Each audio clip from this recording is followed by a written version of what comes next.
안녕하세요, 여러분. 저는 40대 초반의 남자 구독자입니다. 살다 보면 절대 잊지 못할 소중한 인연을 만나게 되죠. 저에게도 그런 소중한 인연이 있습니다. 사람을 경계하고 도움의 손길을 불편해했던 저를 바꿔준 소중한 인연에 대해 얘기해보고자 이렇게 사연을 보내게 되었습니다. 제 아버지는 흔히 말하는 망난이었습니다. 동네에서 유명했어요. 많지 않았던 집안의 재산을 모두 끌어다가 도박으로 탕진하고 돈을 잃으면 술만 마시는 탓에 알코올 중독까지 있었죠. 이런 아버지를 견디지 못했던 어머니는 제가 4살이 됐을 때 결국 집을 나가셨습니다. 어머니는 집을 나가셨고 아버지는 한번 집을 나가면 한동안 돌아오지 않으셨기 때문에 저를 기르는 건 할머니와 할아버지의 몫이었어요. 그 외에는 저를 돌봐주는 사람이 한 명도 없었습니다. 그래도 친구는 있었어요. 초등학교를 다닐 때 만나서 중학교까지 같이 간 절친한 친구가 있었죠. 친구는 준비물을 챙겨오지 못하는 저에게 자신의 준비물을 나눠주고 집으로 초대해서 함께 맛있는 걸 먹기도 했습니다. 미안해. 나는 너한테 줄 만한 게 없네. 부유한 친구와 달리 넉넉하지 않았던 형편의 저는 친구가 만족할 만큼의 무언가를 주지 못했습니다. 저에게 소중하고 귀중한 건 친구에게 흔한 것이었으니까요. 그렇게 중학교에 함께 올라갔고 중1, 중2를 같은 반에서 지내다 중학교 3학년 때 반이 나뉘게 되었습니다. 종례가 평소보다 늦게 끝나서 친구의 반으로 허겁지겁 달려가는데 기둥 코너를 돌려는 바로 그때 친구와 친구의 담임 선생님의 목소리가 들렸습니다. 민혁이를 잘 챙겨주는 게 참 기특해. 아니에요, 선생님. 친구들끼리 이러는 건 당연하죠. 뭔가 이상한 기분이 들었지만 애써 그 기분을 지우고 아무것도 모르는 척 친구와 함께 하려 했습니다. 그런데 어느 날 아주 우연히 친구가 같은 반 아이들과 대화하는 소리를 듣게 되었어요. 야, 너 김민혁이랑 다니는 거 안 힘드냐? 그 새끼 거지잖아. 저는 친구가 화를 낼 줄 알았습니다. 그런데 친구는 낄낄거리며 그 말에 이렇게 대답했어요. 재밌잖아. 집에 굴러다니는 거 하나 줬을 뿐인데 고맙다고 굽신거리는 꼴이. 그리고 걔랑 다니면 선생들이 좋아해. 이번에 나 상장도 받잖아. 봉사상? 뭐 이런 걸로. 김민혁 도와줘서 받는 거냐? 다른 이유라고는 하는데 그것 때문에 받는 거인 듯. 심장이 벌렁벌렁 거렸습니다. 천사 같은 얼굴로 민혁아, 할머니 건강은 좀 어떠셔? 우리 엄마한테 부탁해서 보양식이라도 끓여달라고 할까? 시험 기간에 우리 집에서 공부하자. 엄마가 너 데려오래. 라고 말하던 제 친구는 이제 없었습니다. 자연스럽게 멀어졌습니다. 친구는 제가 피하는 걸 이상하게 생각했지만 저에게 더 이상 묻지 않았어요. 그 친구에게 저는 딱 그 정도 존재였겠죠. 이런 일이 있고 난 이후로 저는 사람에게 정을 주지 않았습니다. 또다시 배신당하고 싶지 않았거든요. 친구를 만들지 않았을 뿐 아니라 어른들의 도움도 원치 않았습니다. 아버지라는 사람이 망난이었으니까요. 어른에 대한 기대가 없었습니다. 아버지와는 추억이랄 것도 없어요. 아버지 이야기를 간략하게 하자면 아버지는 효심도 부성애도 없는 사람이었습니다. 할머니, 할아버지가 보고 싶어서 왔다고 말은 하지만 당연히 거짓말이었어요. 할머니, 할아버지가 보고 싶어서 왔다는 아버지의 말에 마음이 약해지는 분들이셨거든요. 그런 거 있잖아요. 아무리 그래도 내 배 아파 낳은 자식인데, 그래도 아들인데, 하나뿐인 자식인데, 라는 생각 때문에 자식한테 큰 소리 한번 못 내는 분들이요. 제 조부모님이 딱 그런 분들이었습니다. 하지만 저는 진작부터 알았어요. 보고 싶어서 왔다는 말이 새빨간 거짓말이라는 걸요. 아버지는 아들 왔다며 밥을 차리는 할머니, 목소리라도 한번 듣고 싶어서 말을 거는 할아버지는 안중에도 없고 집안 구석구석을 들춰보며 돈은 없는지, 돈 되는 건 없는지를 찾아보고는 했거든요. 당당하게 할머니 지갑을 열어서 돈을 꺼내고는 주머니에 넣기도 했습니다. 밥이라도 먹고 가면 다행이죠. 인사도 없이 돈만 챙겨서 쌩하니 나가버리는 경우가 허다했어요. 하루는 그런 아버지를 보고 화가 나서 할머니에게 이렇게 말했습니다. 할머니는 화 안 나? 돈 주지 마. 할머니는 소심한 목소리로 내가 없이 키워서 그래. 라며 이 안에서 모질게 굴 수 없다. 라고 말씀하셨습니다. 제가 조금 크고 나서는 할머니 할아버지가 벌어오시는 돈을 제가 모았어요. 절대 아버지가 찾을 수 없도록 집안 구석구석에 숨겨두었죠. 할머니가 돈을 두시는 곳은 한정적이고 늘 똑같았는데 어느 날부터 돈이 보이지 않으니 오랜만에 집에 온 아버지는 심하게 화를 냈습니다. 엄마, 여기 돈 어딨어? 할머니는 기죽은 목소리로 거기 없어? 라고 말했습니다. 아빠, 돈 어딨냐고! 할아버지는 혈기왕성한 아버지에게 아무 말하지 못하고 고개만 가로저으셨습니다. 저에게는 관심도 없던 아버지가 오랜만에 저를 부르셨습니다. 야, 너 어디 있는지 알지? 빨리 말해. 저는 몰라요 라는 말만 반복했습니다. 할아버지 할머니가 돈을 숨기고 안 줄 리가 없으니 범인은 제가 확실했죠. 아버지는 저를 붙잡고 돈 내놓으라는 말만 하셨습니다. 저는 눈을 부릅뜨고 없다고 말했죠. 분노가 머리끝까지 차오른 아버지는 저를 흠씬 두들겨 팼어요. 주변에서 말려도 들을 생각을 안 했습니다. 집안 집기가 다 부서지는 소리와 고함 소리가 나자 찾아온 옆집 어른들이 아버지를 겨우 말릴 수 있었습니다. 신고를 받고 출동한 경찰이 아버지를 데려갔지만 가족 간의 일이고 아버지가 아들을 훈육했다는 식으로 훈방 조치되어 이 일은 일단락되었어요. 물론 아버지는 기어이 돈을 찾아가셨습니다. 온 집안을 뒤집어 엎었더라고요. 통장에 돈을 넣어놔도 소용이 없었습니다. 어쨌든 표면적으로 아버지는 연로하신 부모님과 미성년자 아들의 보호자였으니까요. 가정 환경이 이렇다 보니 저는 꿈을 꿀 수가 없었습니다. 꿈이 뭔가요? 장래 희망마저도 없었습니다. 아버지는 이후로도 계속 찾아왔습니다. 예전에는 집에 오는 텀이 길었는데 어느 순간부터는 시도 때도 없이 드나들더군요. 나중에 한 사실로는 아버지가 돈을 빌렸는데 그 돈을 갚지 못해서 쫓기는 상황이었다고 합니다. 도망도 갈 겸 밥도 먹을 겸 입에 풀칠할 돈도 가져갈 겸 집에 오는 거였죠. 할머니, 할아버지는 그런 아버지를 걱정하셨습니다. 집에 있지 그러니. 아버지는 이런 말을 들을 때마다 숟가락을 집어던지며 이렇게 화를 냈어요. 여기 붙어있다가 잡혀갈 일 있어? 그놈들이 여기를 모를 것 같아? 잘못한 건 아버지인데 대체 왜 피해는 우리가 봐야 하는지, 왜 할머니, 할아버지에게 저렇게 행동하는지 이해가 되지 않았고 화가 났습니다. 할머니, 할아버지가 아버지에게 약한 건 사실이었지만 그래도 저에게는 좋은 분들이었어요. 정말 좋은 분들이었습니다. 온화하시고 다정한 분들이었죠. 어떻게 이런 분들 아래에서 저런 망나니가 태어났는지 전 아직도 이해를 할 수가 없어요. 아버지는 집에 올 때마다 말라가고 있었습니다. 매일같이 술만 마시고 사람들에게 쫓기고 잠도 못 자며 도박을 하니 산송장처럼 보이는 게 당연했죠. 하지만 저는 날이 갈수록 키가 커지고 덩치가 커졌어요. 아버지를 닮았거든요. 그날은 제가 처음으로 폭발한 날이었습니다. 아버지는 평소보다 더 술에 취한 상태였어요. 오자마자 패악질을 해댔죠. 돈 가져오라고! 라고 소리 지르면서 손에 잡히는 걸 모두 집어던지고 있었어요. 제가 성년에 가까워지면서 돈을 가져가기가 힘들어졌거든요. 그래서 한동안 돈을 제대로 못 챙겨갔습니다. 저는 아버지가 혼자 화를 내다가 지치면 아무데나 누워서 잘 거라는 걸 알고 있었습니다. 그래서 어쩔 줄 몰라 하는 할머니, 할아버지와 달리 신경도 안 쓰고 제 할 일을 하고 있었어요. 아버지가 자다가 깨면 대충 얼마 쥐어주고 보내려는 생각이었죠. 그런데 그 모습이 참 거슬렸나 봅니다. 아버지가 저에게로 성큼성큼 다가오자 무슨 일이 날 거라는 걸 직감한 할머니가 그 앞을 막아섰습니다. 아버지는 눈에 보이는 게 없었는지 할머니를 밀치고 저에게로 걸어왔어요. 할아버지도 예외는 없었죠. 야! 라면서 제 앞에 선 아버지는 예전처럼 커 보이지 않았습니다. 제 눈에 아버지는 안중에도 없었어요. 아버지에게 밀쳐져서 깨진 유리에 손을 다친 할머니밖에 보이지 않았죠. 저는 아버지를 지나쳐서 할머니에게 다가갔습니다. 할머니! 할머니의 손에서 나는 피를 지혈하고 있는데 이게 어딜 건방지게! 라며 아버지가 절 돌려 세우시더라고요. 아버지가 저에게 손을 들어 올리는 순간 할아버지가 나서셨습니다. 그만해 이놈아! 할아버지가 큰 소리 내시는 걸 처음 봤어요. 아버지도 당황한 눈치였지만 기죽지 않았습니다. 늙은 노인이 뭘 할 수 있냐는 반응이었어요.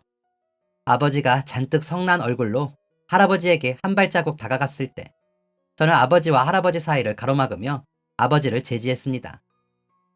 그만 좀 하세요. 우리가 대체 뭘 잘못했어요? 왜 잘못은 아버지가 하고 피해는 우리가 봐야 돼요?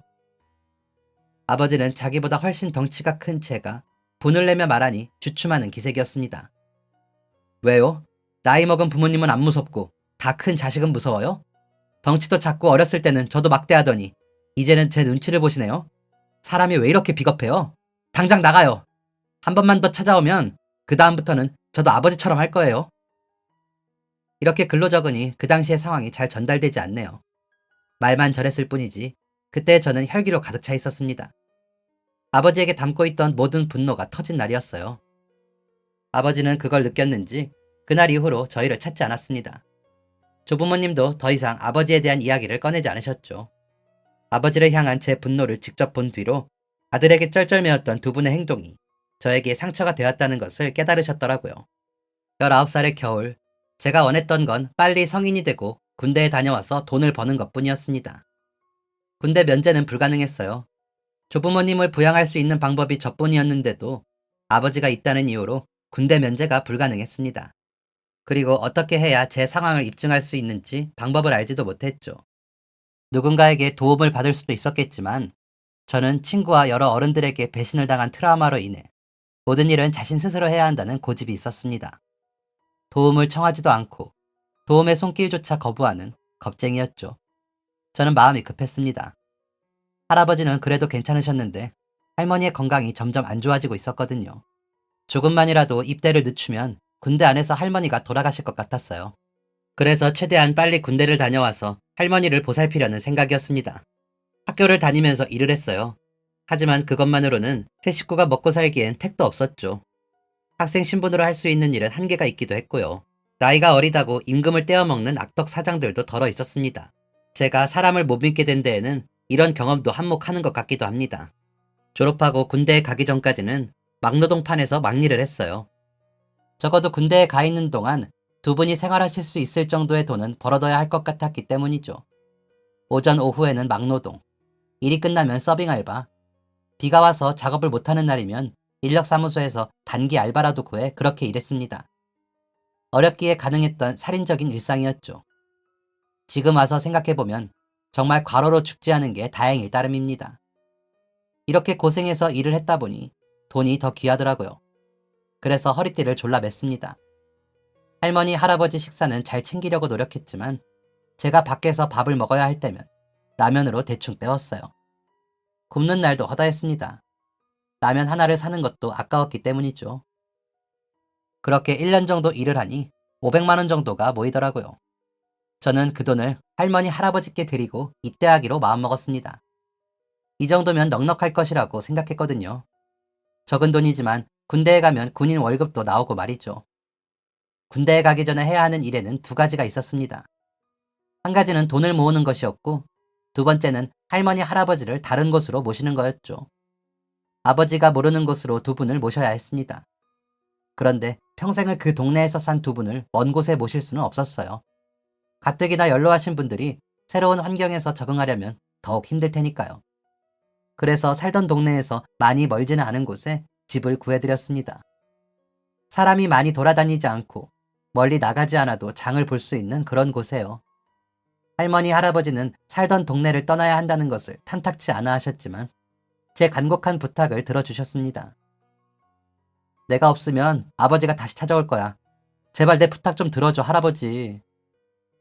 그렇게 두 분을 남겨두고 군에 입대했습니다. 신병 교육을 받는 내내 마음이 편치 않았지만 어쩔 수 없었어요. 그렇게 첫 휴가를 나왔습니다. 한 달치 월급을 들고 부랴부랴 할머니, 할아버지를 찾아뵙죠. 두 분은 생각보다 잘 지내고 계셨습니다. 한숨 돌리고 할머니가 차려주신 밥을 먹으려고 하는데 해가 져도 불을 안 켜시더군요. 할머니, 왜 불 안 켜? 전기세가 아까워서 그러시나 했는데 할머니가 우물쭈물 하시더니 그게 전기가 끊겨서 라고 말씀하셨습니다. 저는 공과금이 밀려서 그런 줄 알았는데 아니었어요. 기어이 할아버지 할머니를 찾아온 아버지가 전기 배선을 끊어버리고 보일러까지 고장 내트린 거였습니다. 제가 분명 돈을 주고 갔을 거라며 찾아왔는데 할머니가 절대 돈을 내놓지 않자 그랬다고 했죠. 더 화가 나는 건 돈까지 가져갔다는 것입니다. 할머니, 할아버지가 잠깐 나가신 틈을 타서 온 집안을 헤집어 할머니의 통장을 가지고 나간 거였어요. 어차피 돈을 가져갈 거였으면 전기랑 보일러는 건들지 말지. 할머니, 할아버지는 그것을 고칠 돈이 없어 제가 나올 때까지 어둡고 춥게 지내셔야 했던 것입니다. 이 사실을 알고 보니 괜찮아 보이기만 했던 할아버지의 건강 상태가 안 좋은 게 보였어요.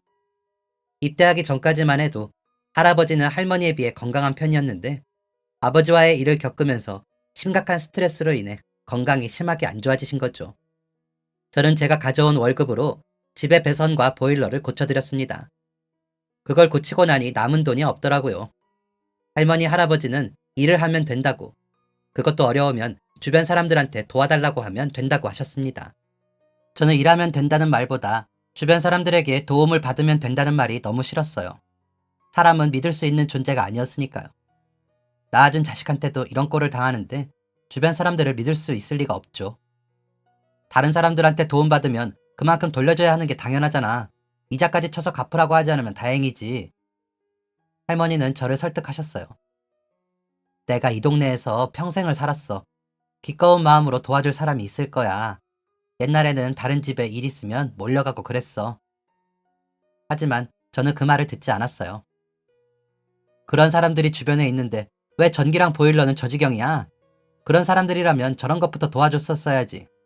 네 집, 내 집 없는데 왜 이런 건 안 들여다봐? 할머니는 아무 말씀도 못 하셨습니다. 저는 역시라고 생각하며 남은 휴가 기간 동안 막노동을 했습니다. 그리고 그 돈을 모아서 드렸어요. 할머니, 일단 이거 가지고 있어. 이걸로 할아버지 병원도 데려가고 할머니도 약 타먹어. 군대에서 월급 나오면 다 보내줄게. 할머니는 돈을 돌려주려 하셨습니다. 우리는 걱정하지 말어. 월급 그거 얼마나 된다고 그래. 거기서도 돈 써야 한다며. 너 써. 아니야, 할머니. 요즘 군대에서도 줄 거 다 줘. 할머니는 제가 억만금이라도 주는 것처럼 미안해하며 돈을 돌려주려 하셨지만 저는 그 돈이 두 분이 살기에 충분치 않은 돈이라는 걸 알고 있었습니다. 그렇게 불편한 마음을 안고 부대로 돌아갔고 그래도 잘 적응하려고 노력했어요. 또 군생활을 잘하면 포상 휴가라는 것도 받을 수 있다는 말에 남들보다 몇 배는 더 열심히 군생활했던 것 같습니다. 특출난 재능이 없는 제가 할 수 있는 건 유일한 장점인 성실함으로 할 수 있는 것들이었어요. 그리고 군대는 성실함을 인정해주는 곳이었죠. 예쁨도 많이 받았습니다. 노력하는 만큼 인정받을 수 있다는 확신은 걱정만 가득한 군생활에서 가질 수 있는 유일한 동기부여였습니다. 그런데 저를 그렇게 예뻐하는 선임과 부사관들도 저에게 딱 한 가지 바라는 게 있었어요. 너는 모든 걸 다 혼자서 하려고 하더라. 도움받을 때는 받아. 다른 애들이 못 믿었냐? 전우를 못 믿는데 그게 무슨 군인이냐? 이런 이야기를 듣게 된 데는 다 이유가 있습니다. 다른 사람의 도움을 받으면 좀 더 편할 수 있는 일을 혼자서만 하려고 했기 때문입니다.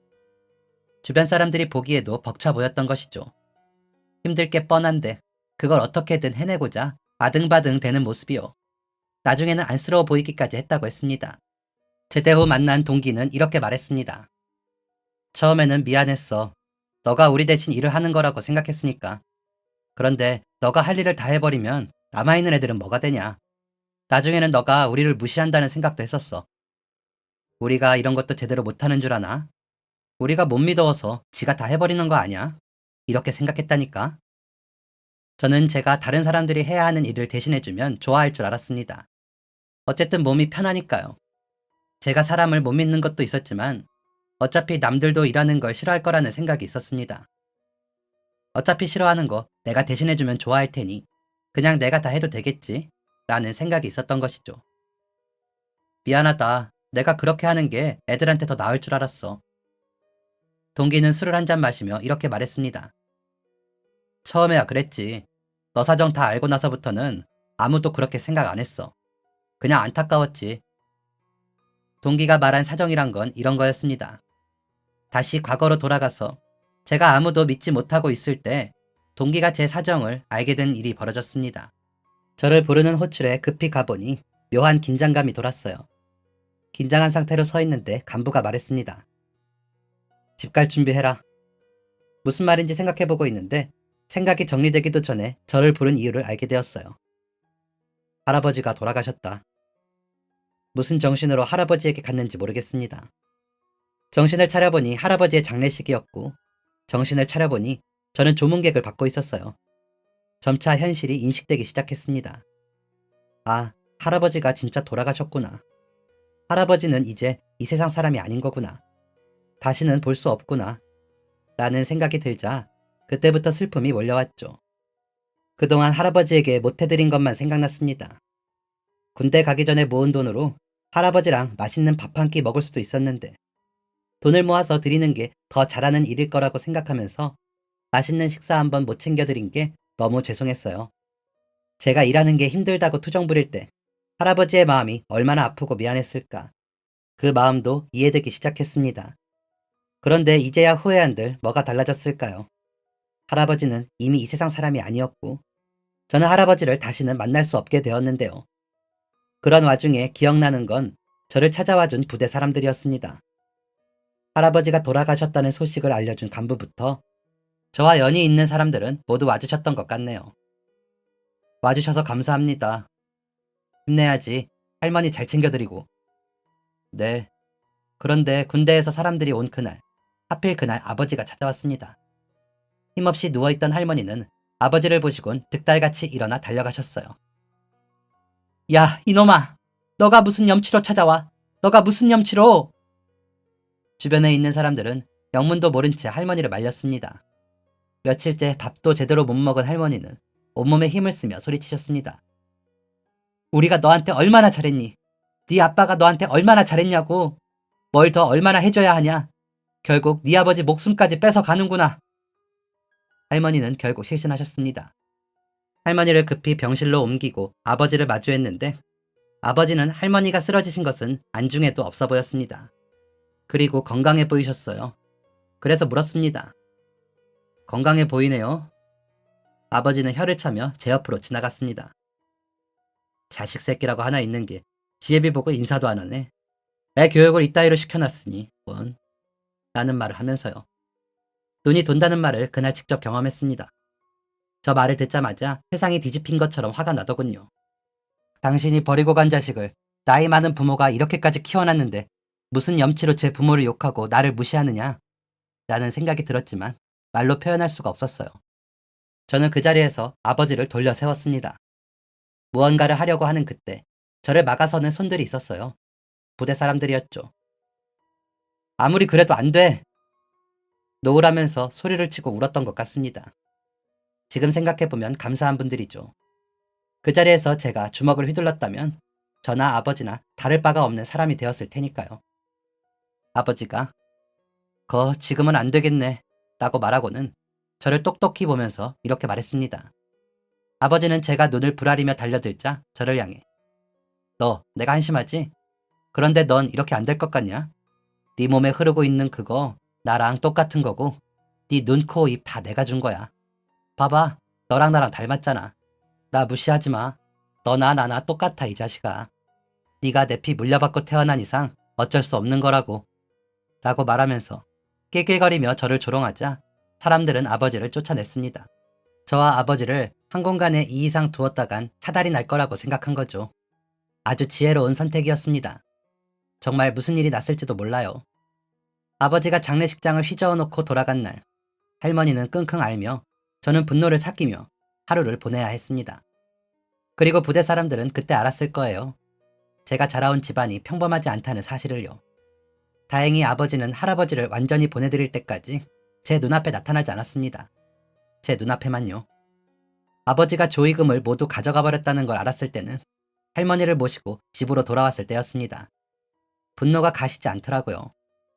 할아버지는 아버지가 전기와 보일러를 끊었을 때를 기점으로 쇠약해지셨습니다. 제가 그 사실을 알면 걱정할까봐 전기와 보일러를 고치기 위해 저에게는 말 한마디 없이 고령의 몸을 이끌고 일을 했던 분이시라는 거죠. 아버지가 할아버지의 죽음과 연관이 되어 있다는 것을 부정할 수 없었습니다. 그리고 할아버지와 할머니에게 그리 모질게 대했던 주제에 할아버지의 조의금을 가져가 버렸다는 사실에 더욱 분노했어요. 얼마 되지 않는 금액이었지만 그 조의금은 아버지에게 돌아갈 것이 아니었습니다. 인간이 염치가 있다면요. 역시나 제 아버지는 염치가 없는 인간이었습니다. 아버지를 찾으려 했지만 저에게는 할머니를 집에 무사히 모셔다 드리는 시간도 부족했습니다. 노력은 해봤지만 대체 어디로 그렇게 숨는 건지 뒤통수도 못 찾겠더라고요. 그렇게 아무것도 해결하지 못한 채 복귀했습니다. 할아버지가 돌아가시고 아버지는 끝까지 불효했지만 달라진 것은 없었습니다. 할머니가 잘 계시는지 살피는 방법이 전화통화밖에 없다는 사실도 달라진 건 없었죠. 그렇게 시간이 흘러 휴가를 나오게 되었고 저는 또 한 번 좌절을 겪었습니다. 문을 열고 할머니가 계신 집으로 들어갔는데 할머니가 바닥에 쓰러져 계셨어요. 할머니는 숨은 쉬고 있었지만 의식은 없는 상태였습니다. 집안은 왜 이리 차가운지 보일러를 고치고 나갔는데도 이상하리만큼 차가웠습니다. 나중에 알게 된 건 할머니가 돈을 아끼고자 보일러를 틀지 않았다는 사실이었어요. 할머니! 저는 할머니를 모시고 급히 병원에 갔고 할머니가 지독한 감기에 걸리셨다는 걸 알게 되었습니다. 할머니가 링거를 맞고 있는데 의사가 저를 따로 부르더라고요. 의사는 조금 날카로운 목소리로 물었습니다. 대체 뭘 어떻게 한 겁니까? 네? 영양실조입니다. 영양실조. 요즘 같은 시대에 영양실조가 말이 됩니까? 할머니가 많이 야위었다고 생각은 했지만 설마 영양실조라고는 상상도 못했습니다. 정말 상상도요. 의사의 말처럼 요즘 같은 시대에 영양실조는 말이 안 되니까요. 저에게 영양실조라는 단어는 생소하기 그지없는 단어였습니다. 저는 곧장 입대 전에 매일같이 들렸던 인력사무소로 갔습니다. 웬일이냐 너? 벌써 저녁이야? 아니요, 일 좀 하려고요. 인력소장님은 귀신이라도 본 표정이었습니다. 휴가 나왔는데 왜 노가다를 해? 네, 사정이 있어서요. 휴가 나와서 어떻게 놀 수 있었겠어요. 놀만한 친구도 없고 돈도 없는데요. 그동안 할머니에게 보내드렸던 돈은 어디 갔는지 흔적도 없고 할머니는 영양실조에 걸렸고 인력소장님은 더 이상 사정을 묻지 않으셨고 일을 할 수 있게 해주셨습니다. 그 사이에 알게 된 건 제가 보냈던 용돈을 아버지가 가로채고 있었다는 거였어요. 어떻게 사람이 그리 악랄할 수 있는지, 인간 같지도 않은 사람의 피가 저에게도 흐르고 있다는 사실이 너무나 끔찍할 정도로 힘들었습니다. 그날 이후로 제 삶의 목표는 딱 하나였어요. 할머니가 남은 여생을 편안하게 보내는 것.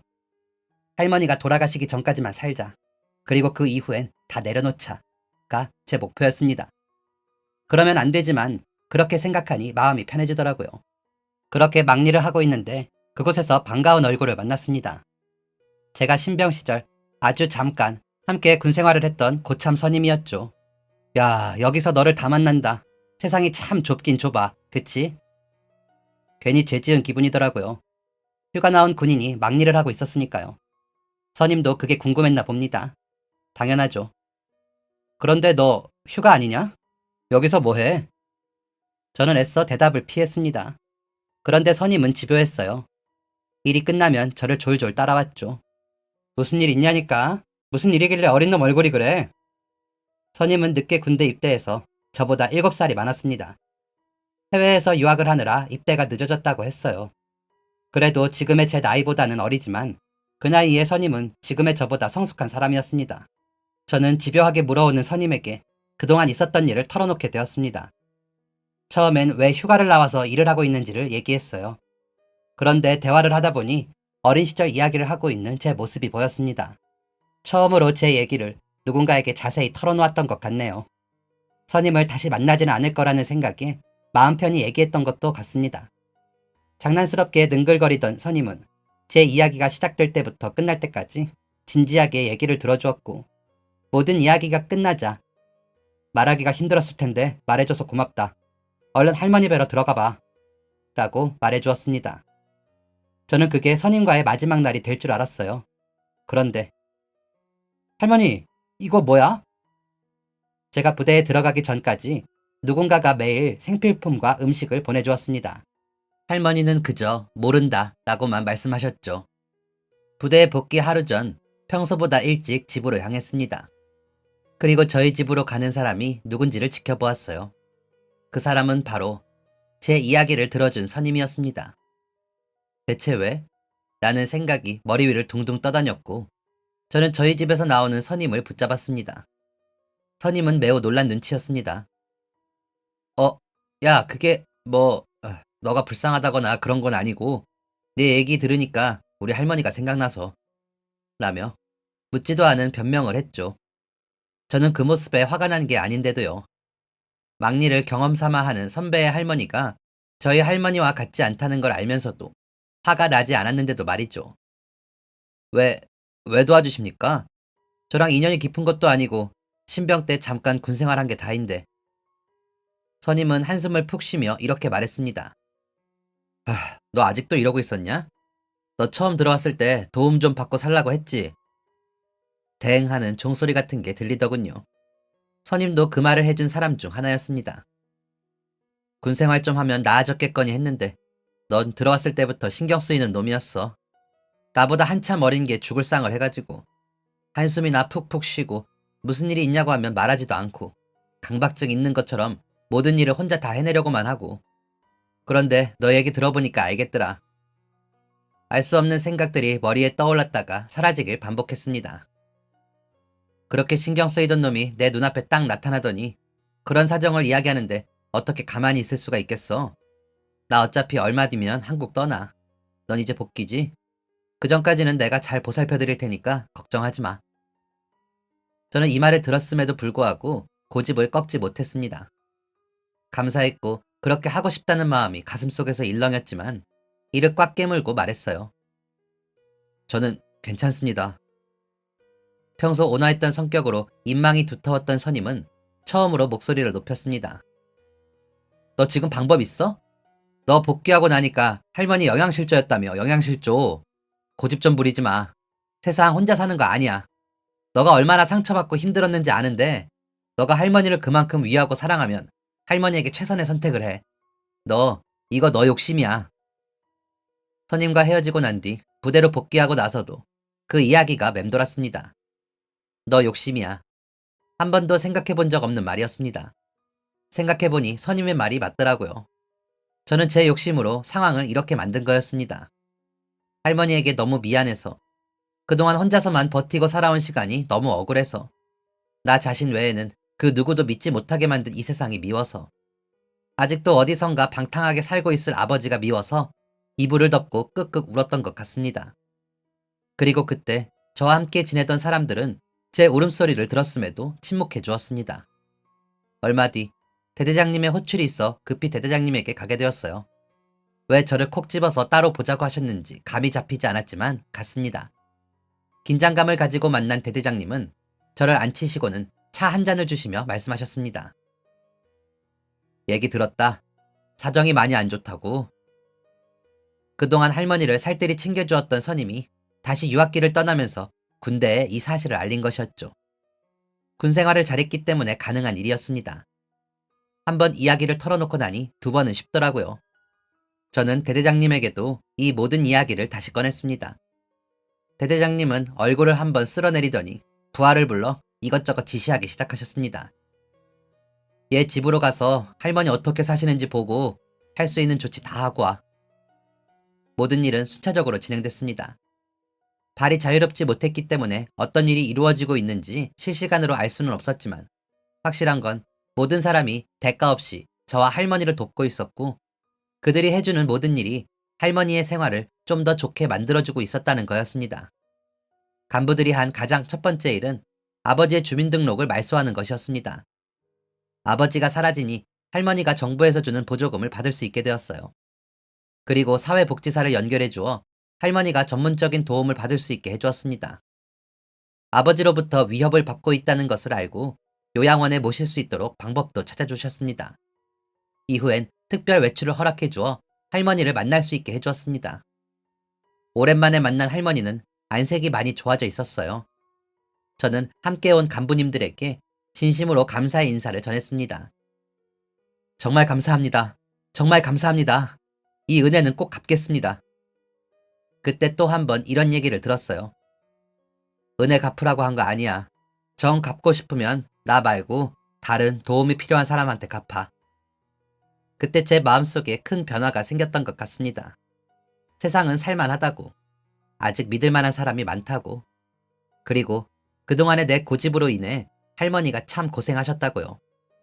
과일을 깎고 계시던 할머니에게 갔습니다. 잠깐만 기다려라. 이제 다 깎았어. 저는 할머니의 말이 끝나기도 전에 할머니 앞에 무릎을 꿇었습니다. 곁에 있던 모든 사람들이 깜짝 놀랐어요. 할머니는 기겁을 하시며 왜 이러냐? 얼른 일어나! 라고 저를 일으키려 하셨습니다. 저는 고개를 저으며 할머니, 내가 미안해. 그동안 잘못했어요. 라고 말했고 어느새 제 얼굴은 눈물 범벅이 되었습니다. 할머니는 다 안다는 듯이 저를 꼭 껴안았고 저희는 한참 동안 함께 울었습니다. 한참 눈물을 흘리고 나서야 제 진심을 말씀을 드릴 수 있었습니다. 내가, 내가 조금만 빨리 마음을 열었어도 할머니가 이렇게 고생하진 않았을 텐데 내 욕심 때문에 할머니가 너무 고생했어.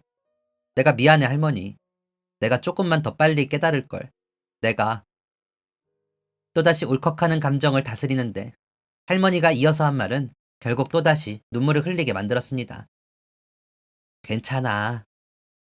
이 말 한마디에 너무나 큰 진심이 담겨 있어서 저는 할머니의 사랑에 눈물을 흘릴 수밖에 없었습니다. 그리고 할머니는 이렇게도 말씀하셨어요. 내가 네 애비를 못나게 키워서 애먼 너가 고생했어. 네 아버지가 들어오는 날이면 눈치 보여서 잠도 못 자는 걸 보면 얼마나 마음이 아팠는지.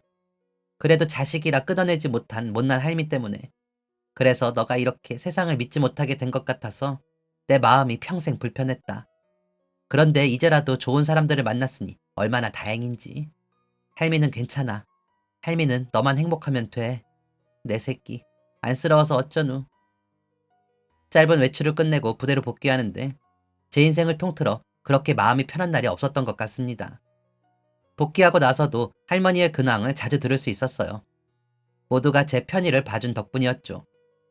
이 일을 기점으로 달라진 것이 하나 더 있다면 저보다 2살 많은 동기가 저에게 공부를 가르쳐주기 시작한 거였습니다. 사범대학을 다니는 동기가 제 사정을 어깨너머 듣더니 조심스럽게 수능 준비를 제안한 것이었어요. 제대를 하고 취업을 하려면 못해도 전문대는 나와야 한다는 생각에 전문대를 목표로 수능을 준비했습니다. 일과 시간이 끝나면 매일같이 공부만 했죠.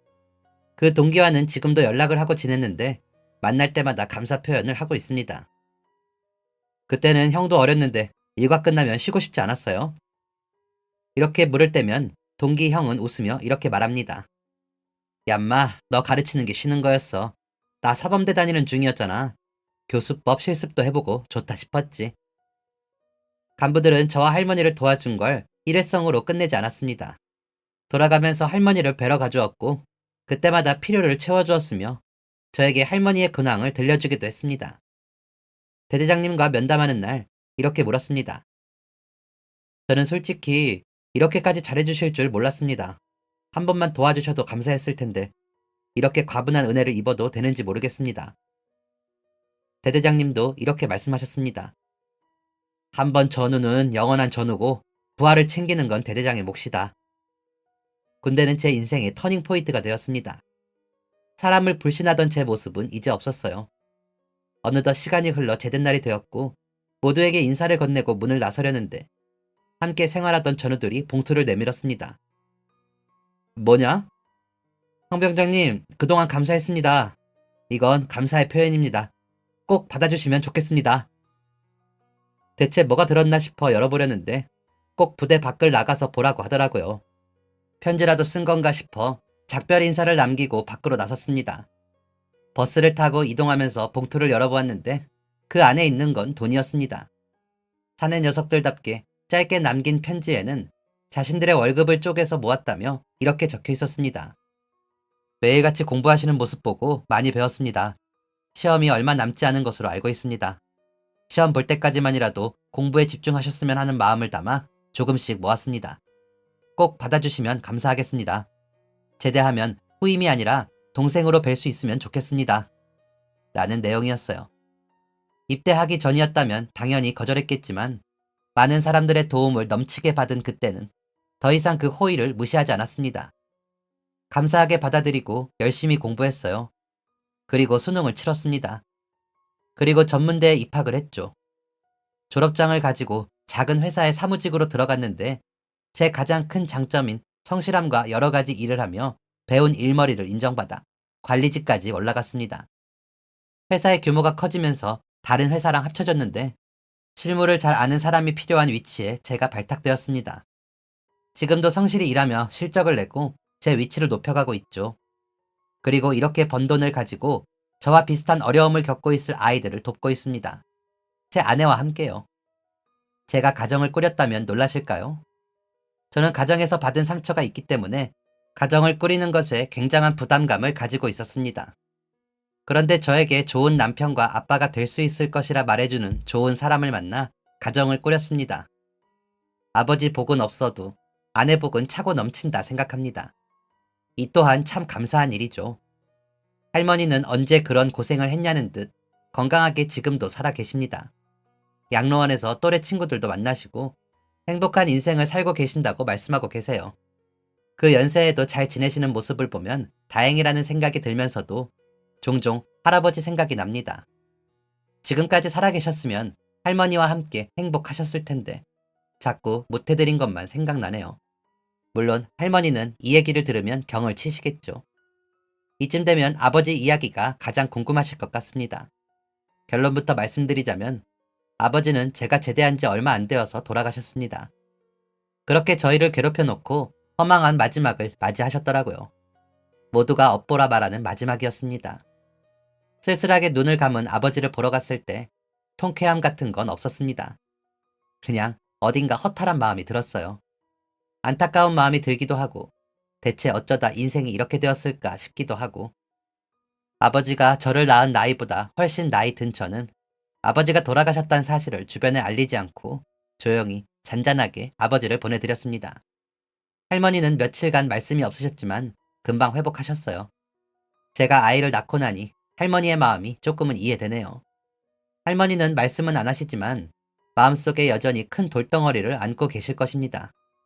이렇게 길게 제 이야기를 풀어서 써놓고 보니 참 다사다난한 인생이었다는 생각이 듭니다. 그리고 저도 모르는 사이에 정말 많은 사람들의 도움을 받았다는 생각이 드네요. 살다 보면 과거에 대한 후회와 현재에 대한 걱정으로 인해 내일을 살지 못하는 경우가 많은 것 같습니다. 과거의 저처럼요. 지금도 가끔 과거를 후회하고 현재를 걱정하지만 그러지 않기 위해 노력하고 있습니다. 아마 할머니도 이런 마음이겠죠. 자식을 제대로 기르지 못했다는 죄책감에 빠져있지 않고 미래를 살아가기 위해 노력하시는 것이겠죠. 이 이야기를 아무렇지 않게 풀어낼 수 있어서 참 다행이라고 생각합니다.